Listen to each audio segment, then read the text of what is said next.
Welcome back to my official Batman series, guys, leading up to Batman v Superman coming out in 2 days.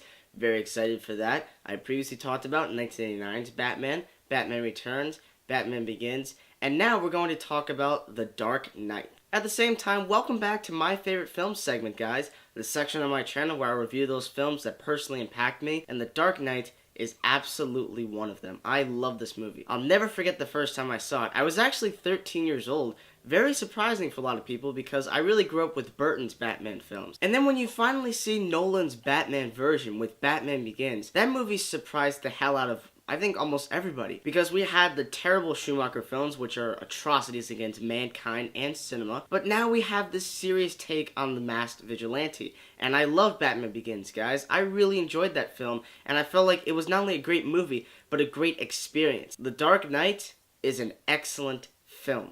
And a truly amazing experience that, once again, I wish I saw this in the theater in 2008. I really do, because it would give me the full scope of it all. And like every other Batman video, this review will contain some spoilers. You have been warned. So please, if you have not seen this excellent film, please watch The Dark Knight and come back to this video. This movie opens up with one of the most intense bank robbery sequences I have ever seen in a film. What I like so much about the scene is that they consistently eliminate each other because that's what they've been told, and it literally paves the way for one of the greatest villain openings and villains of all time.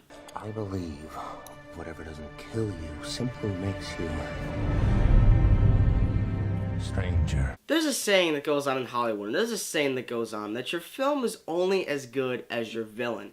And in this instance, it is absolutely true. Heath Ledger brings it all in this film as the Joker. He is, and still, I think will forever be, the perfect Joker. Because he took that character and made him so grounded and realistic, even though he is an insane, psychopathic mastermind. What makes it even scarier is that midway throughout the film, when Jim Gordon tries to talk about the Joker, he's got no name, no alias. They don't even know where he's from.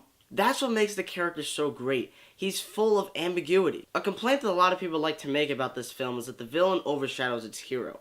And in the previous Batman films, the villains usually did that. However, in this movie, I think they did it in the best possible way. Because you have a villain that just truly, psychologically messes with your mind. Because this man knows the ins and outs of the city, as well as knowing the ins and outs on people.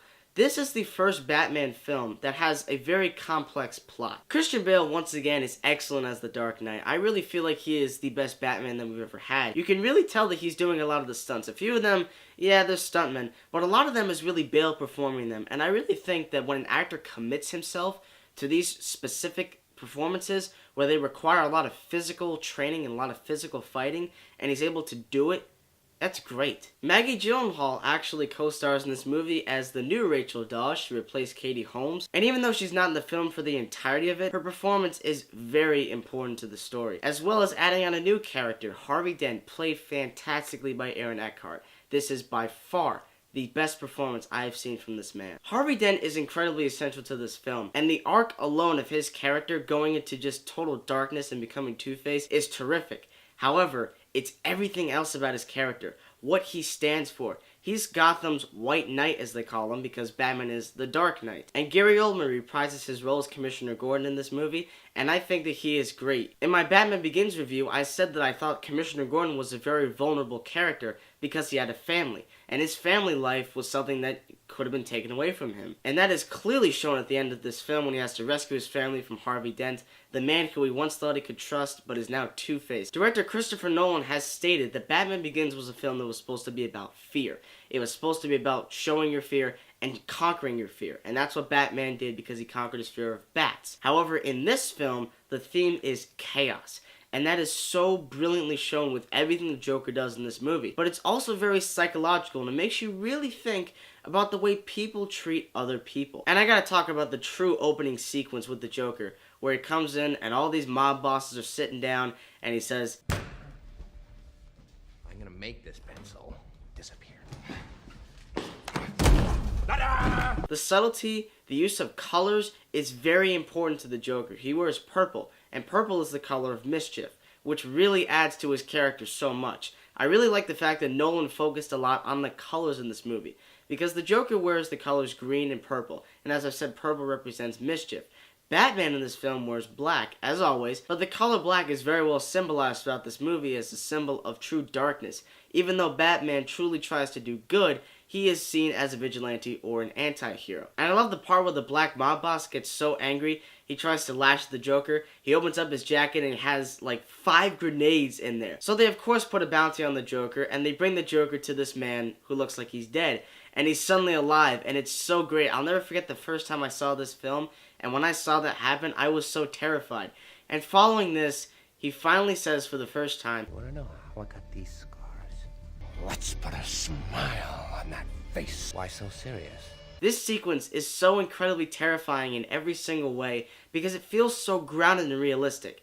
That's just how scary of a character the Joker really is, because he's able to make things feel so grounded and so real, and of course, so serious. In fact, the sequences where the Joker is using handheld cameras to terrify everyone in Gotham, those were all directed by Heath Ledger himself. That's just how far this man was willing to go for this role. He really brought everything to this role. I can't find a single issue with the character. He's so fantastic throughout the entirety of the film. And we find out he has little schemes that are very integral to the overall plot of the story. He of course wants money so he can burn it, and my god, that scene is so great. He wants to kill the Batman, or does he really? I'll bring this up in a second. He also has specific plans for Harvey Dent himself, and ends up turning him mad by just showing him a little push off the edge. All it takes is a little push. Something I really liked was Nolan's use of the IMAX cameras. They're only used when necessary, but they get insanely excellent shots throughout the entirety of the film. And of course, I cannot go without mentioning the scene where the Joker is trying to take out the SWAT van carrying Harvey Dent. This is one of the most intense chase sequences ever filmed.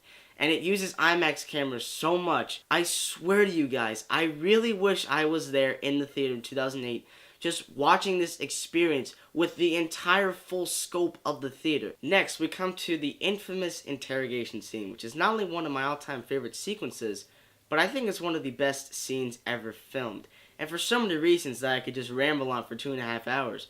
But we're going to specifically talk about when Batman enters the picture. I feel the most important things to take away from this scene is not only how well the Joker describes the realism of people and the realism of the world and how chaos just can corrupt anyone, but how he tries to explain to Batman just how similar they are to each other. And I noticed something that I'd never noticed anytime rewatching this film ever.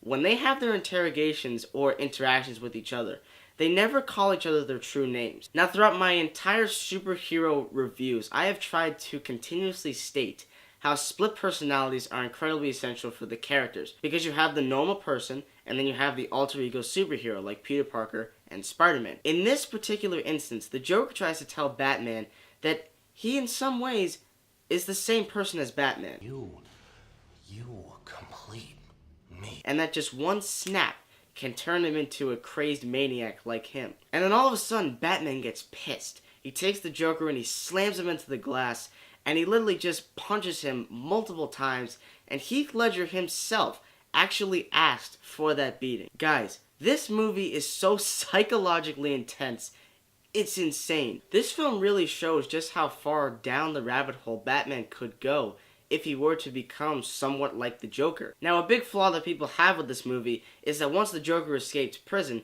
he doesn't really do a lot. There's not really a clear motivation.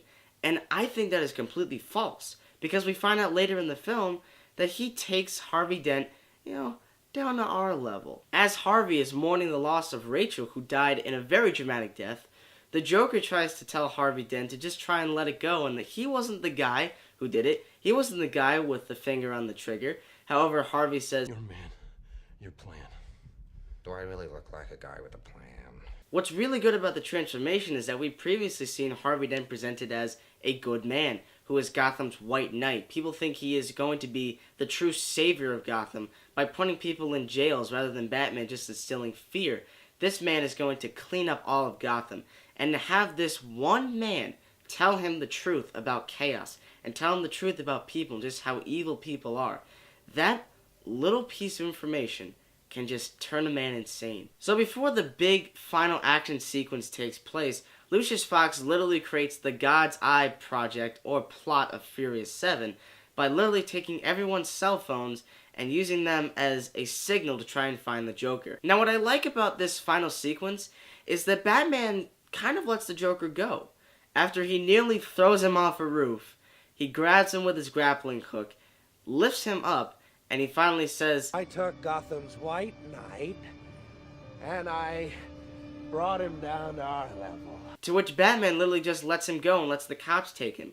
We never see what happens to the Joker, and that's what I really think is great. Following this, Gotham's White Knight takes Gordon's family, and Gordon is forced to get on his knees and beg for mercy, even though he's about to kill his son. And of course, Batman swoops because he's Batman and kills Harvey Dent. And this is literally the catalyst for creating The Dark Knight Rises, because Batman is now accused of killing Gotham's White Knight, the man who was supposed to be the savior of the city, even though he was a corrupt, evil man. What I like is that Jim Gordon knows that he is a good man, that he wants to fight crime and justice. Because he's the hero Gotham deserves, but not the one it needs right now. And he finally calls him the Dark Knight, finally closing our film. The film ends with Batman's theme composed by the great Hans Zimmer, and I think his score for this movie is very good. I think it's a lot better than Batman Begins. Guys, I love The Dark Knight. It's one of my all-time favorite movies, and if you haven't guessed, this movie absolutely gets an A+.